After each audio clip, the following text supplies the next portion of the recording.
Cliff is in our live chat right now, powered by Park Power. He says, how does Amarjeet Sohi think it's appropriate to not resign as mayor to run federally? Taking a leave of absence is the literal definition of having his cake and eating it too. Why not resign? So I've been very clear during this process that that I would not be running for mayor, regardless of the outcome of this. In other words, if you lose here, you're not running for mayor. Yeah, absolutely. I've been very clear that whether I lose or win as a federal MP, I would not be running for mayor. It'd be a tough look to run for mayor after losing as MP. Would you agree? And also, I think we need time for other candidates who ever want to run to prepare to run for mayor. So I think it's important that I make that absolutely clear to Edmontonians. He's calling you a political opportunist. What would you respond?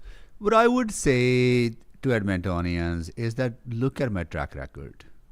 When I served in that role from 2015 to 2019, both as infrastructure minister and then natural resources minister. As infrastructure minister, I put together the largest infrastructure plan in Canadian history, and that plan has benefited Edmonton. The funding for Yellowhead expansion would not have happened without my advocacy, my leadership. 82nd Avenue, 50th Street rail crossing, which has been a long-standing irritant for a lot of people living in the southeast part of the city. And we have been asking the federal government to step up. But I was there. I was able to secure investment in that. Now the overpass is being built.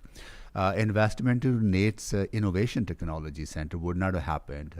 Investment that we brought into University of Alberta for more innovation, investment to technology and the research would not have happened without my leadership. And I can list so many other investments that I was able to advocate and secure for Edmonton, millions and millions, hundreds of millions of dollars investment. But on top of that, I really want to stress, my leadership on Trans Mountain pipeline expansion was essential to get that pipeline built.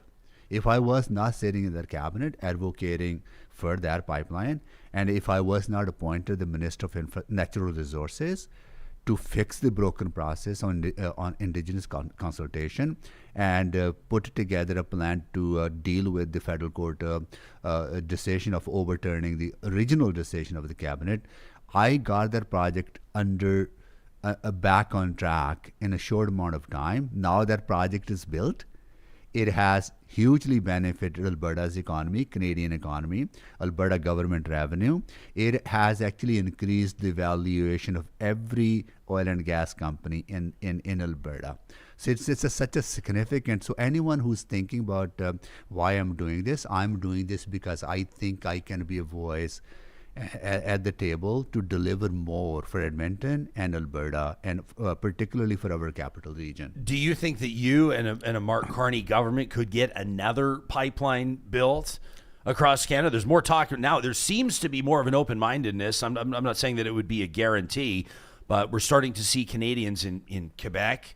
We're starting to see Canadians in Eastern Canada that have opposed projects like Energy East start musing now about other export options, considering what's happening with the United States. We are seeing a shift, a fundamental shift in the thinking among Canadians about what we need to do to develop our natural resources and how we are going to transport those resources not only within Canada but also beyond the U.S. markets.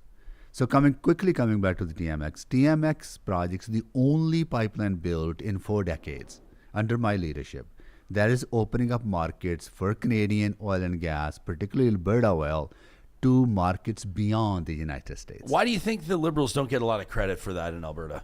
Because it gets lost on a lot of other stuff, right? So, but here now, I think in this moment of time, Canadians are thinking differently how we view our natural resources and how we transport. I think this is a moment to reduce our dependency on imported oil. And we can actually build infrastructure, national trades, transportation, and energy corridor that connects our country from coast to coast to coast to reduce our dependency on foreign oil and make our country more reliant on Canadian oil and gas and natural resources. At the same time, continue to invest in renewable energy, but more importantly, expand our international markets. And I have done that, and that's the leadership is necessary at the national stage.